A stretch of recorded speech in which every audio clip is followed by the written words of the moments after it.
তরবিয়ত আসলে কি জিনিস? ছাত্রদের বলবো একটু মনোযোগ সহকারে শোনো। আমরা বরাবরই তালিম এবং তরবিয়তের কথা শুনি।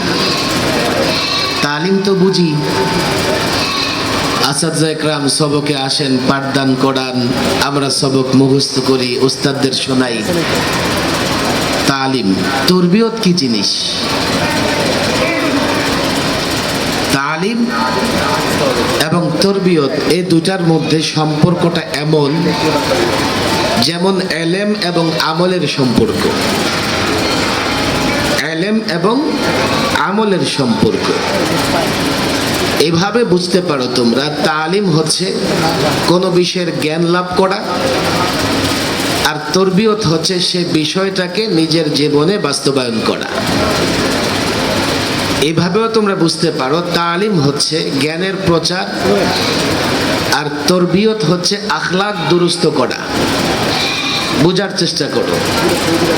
তালিম হচ্ছে জ্ঞান বা বিদ্যা, আর তরবিয়ত হচ্ছে আখলাককে দুরুস্ত করা। তাহলে আমরা বলতে পারি আমি যা শিখব সেটা নিজ জীবনে বাস্তবায়ন করলেই আখলাক দুরুস্ত হবে, তো আমি তরবিয়ত ইয়াফতা হব। তালিমের পরে তরবিয়ত এজন্যই দরকার, শুধু এলেম থাকলেই কেউ সংশোধিত হয়ে যায় না, যতক্ষণ না সে এলেম অনুযায়ী নিজেকে সংশোধন করবার চেষ্টা করে। তরবিয়তি মজলিস হচ্ছে আমি এলেম শিখব এবং সে এলেম অনুযায়ী নিজেকে দুরুস্ত করবার চেষ্টা করব। দুরুস্ত কিভাবে হব? আমি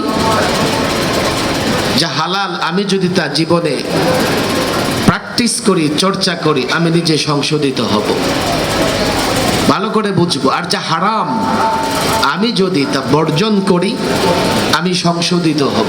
এই হচ্ছে তরবিয়ত। শুধুমাত্র তালিম ততক্ষণ পর্যন্ত কাজে আসে না যতক্ষণ না আমরা সেটাকে প্র্যাকটিস করে নিজেদের আখলাক কিংবা চরিত্রকে দুরুস্ত করব।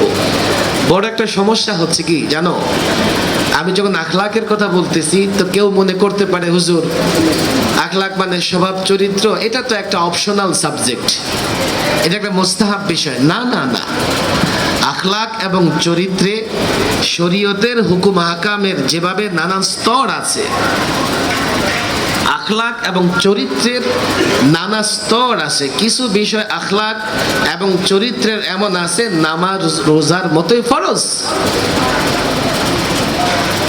আবার এই যে ফরজ বিষয়গুলো, এগুলো যদি বাহ্যিক হয় সেগুলো আমরা যেগুলো নামাজ রোজা হজ জাকাত এগুলো আমরা বলতে পারি। আবার এর আভ্যন্তরীণ কিছু বিষয় আছে।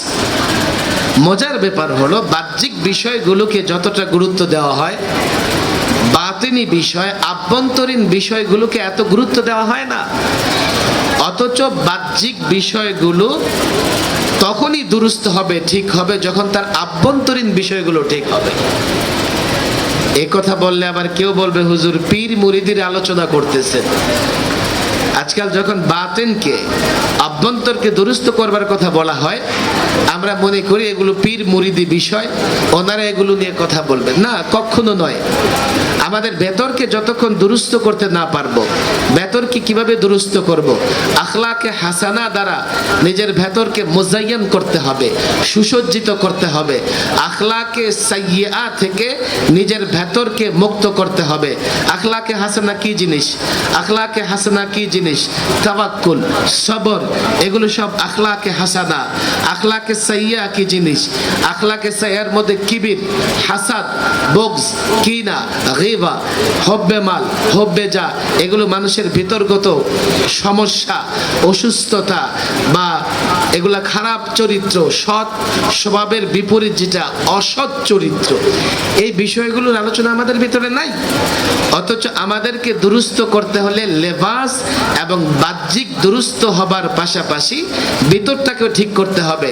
কারো ভেতর যদি ঠিক না হয়, বাহ্যিক তার সুন্দর, লেবাস, চাল চলন, নেতাও বড়, বক্তৃতাও ভালো, সব ঠিক আছে, ভেতরে শুধু এখলাসের জায়গায় ত্রুটি আছে, সেখানে একটু কিবির আছে, হাসাদ আছে, যত দিন রাজত্ব করুক না কেন, রাজনীতি করুক না কেন, নেতৃত্ব দেখ না কেন, হতে পারে একসময় ভেতরে কিবির এবং হাসাদ থাকবার কারণে জাতিকে নিয়ে বুড়িগঙ্গায় ঝাঁপায়া পড়বে, তার দ্বারা দেশ জাতির কোনো ফায়দা হবে না।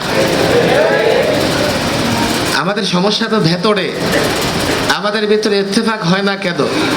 আমাদের ভেতরে বুগজ আছে, হাসাদ আছে, তাকাব্বুর আছে। এই যে বাহ্যিক আমাদের ভিতরে মতানৈক্য, এটা প্রমাণ করে আমাদের ভিতরে কোথাও না কোথাও সমস্যা আছে। তরবিয়ত কাকে বলে আমি সে বিষয়ে বলছিলাম। তরবিয়ত হলো আখলাককে দুরুস্ত করতে হবে। এলেম শিখবো, এলেম অনুযায়ী আখলাককে দুরুস্ত করব। এলেম শিক্ষা করার দরকার আছে না নাই?